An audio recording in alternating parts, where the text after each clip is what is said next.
Good day, everyone. For teleSUR, I'm Cody Weddle in Caracas, Venezuela. The first round of official meetings held to reestablish diplomatic ties between the United States and Cuba have come to a close in Havana. Representatives from both sides have described the talks as positive despite the significant differences that exist between Washington and Havana. The head of the Cuban delegation, Josefina Vidal, says that the dialogue will continue but gives no specific timetable.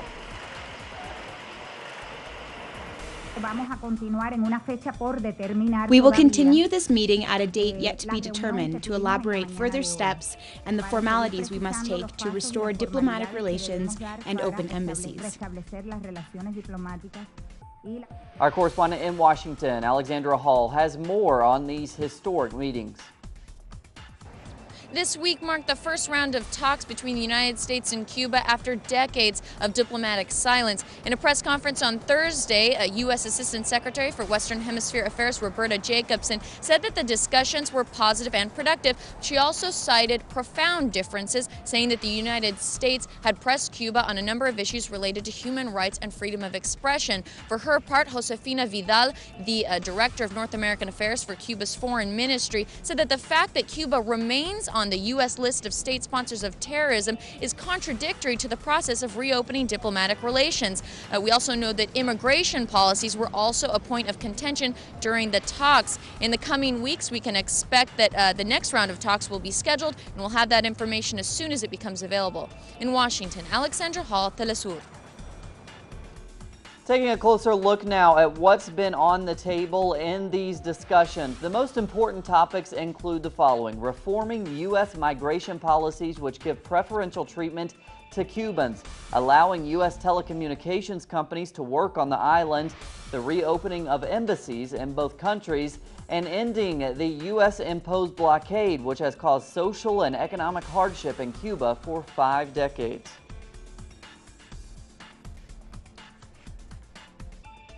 Following his own inauguration ceremony on Thursday, Bolivian President Evo Morales swore in members of his new cabinet on Friday.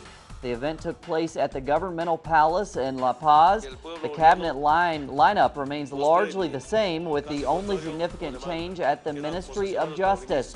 Morales urged his ministers to continue to work together for positive change in the country. He also called on them to ensure transparency and commitment to the Bolivian people. La política no es negocio. Politics is not business for ministers. Politics is not ministers getting rich.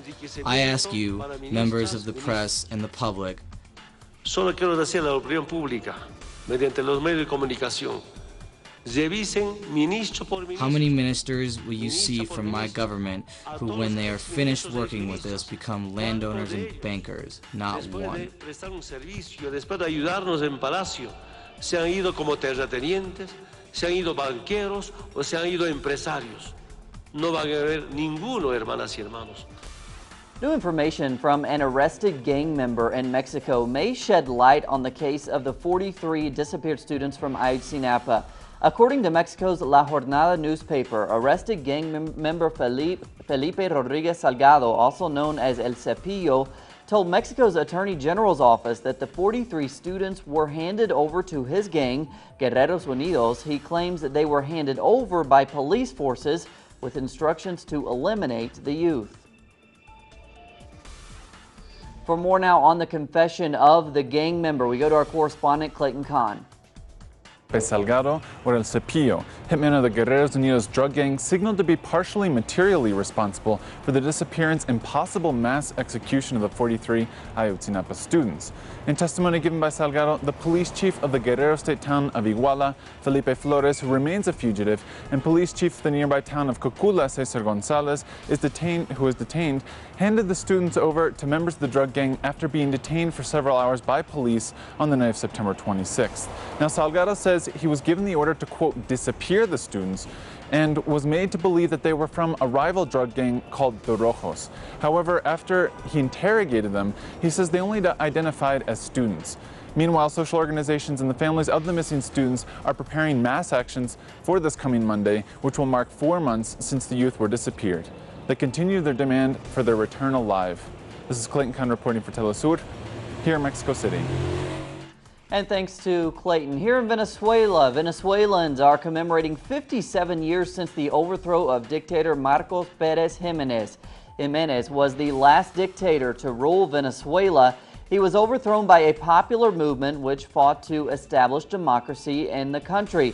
That's although the fledgling democracy was subsequently hijacked by a two-party system beholden to the interest of Washington. January 23rd is still celebrated in Venezuela as a victory of popular movements over authoritarian regimes. And to mark the end of the dictatorship, Venezuelans rally in the streets as to commemorate those who brought democracy back to the country. Venezuelan President Nicolas Maduro is expected to attend the march, as are leading members of the United Socialist Party of Venezuela. Special emphasis will be placed on those who have lost their lives fighting for democracy in Venezuela. Now, that includes those members of the Bolivarian Revolution who have been assassinated by right-wing extremists in recent years. Taking a look around the world, anticipation is growing in Greece ahead of Sunday's crucial elections. Many expect the results to be a repudiation of years of harsh austerity measures imposed by the European Union and the IMF. Greece's left-wing Syriza party has campaigned hard to end those policies, stop privatization, and cut part of the country's debt. 4 surveys released on Thursday showed Syriza widening its lead over the ruling Conservative Party. Now, if Syriza wins, it would be seen as a major victory for the left across Europe, which is battling similar austerity policies.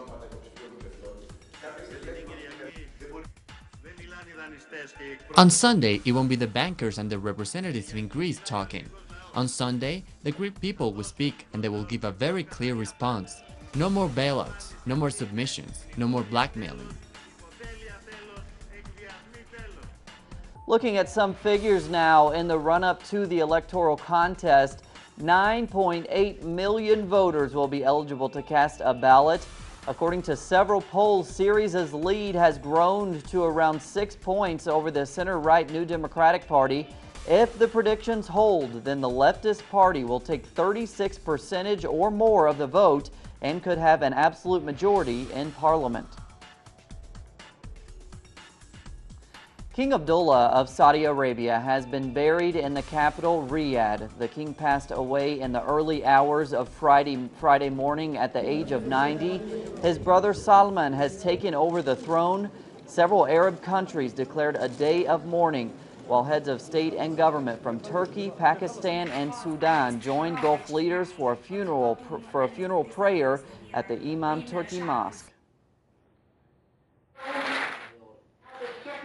Political turmoil continues in Yemen after President Abdul Rabu Mansour Hadi and his cabinet resigned on Thursday following months of protests by Houthi rebels. U.S. officials have voiced concern over the resignation since it relies on Hadi's cooperation to continue drone strikes in the region. The Yemeni parliament will meet Sunday to decide whether or not to accept his resignation. In Europe, several Hamas members have been removed from a terrorist blacklist. And as our correspondent Noor Harazin reports, the move is seen as a significant one in Gaza. It's Friday, which is a holiday here in the Gaza Strip, and while the families are enjoying visiting each other, there is a political topic that is taking over the talks in the streets of Gaza today, which is removing the Hamas movement from the terrorism black list. And when talking to Hamas officials today, they expressed happiness over this European decision. At the same time, they thought that such a decision will strengthen their part in the Palestinian politics, especially if they participated in the new Palestinian unity elections.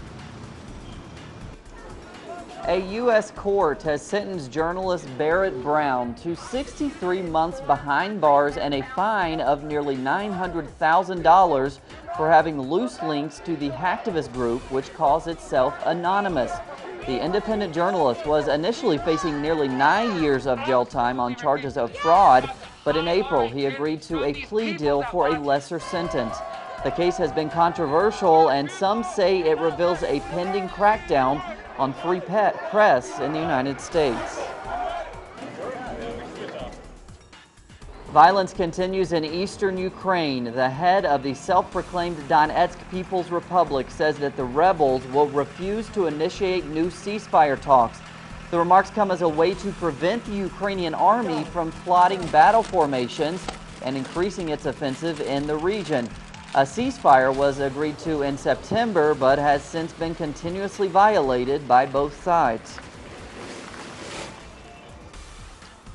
Carnival has hit Uruguay with floats, dancers, artists, musicians, and tens of thousands of people flooding the streets of downtown Montevideo. The annual celebration kicked off on Thursday, featuring various cultural events throughout the country for the next few weeks.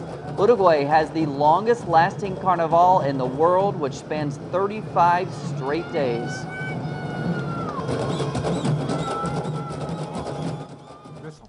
A new film featuring the harsh realities of the life of African migrants in Morocco will be released in cinemas next week. Hope is the film debut of French filmmaker Boris Lodjink and patches together survival stories from sub-Saharan African migrants who have traveled through desert and sea in pursuit of a better life in Europe.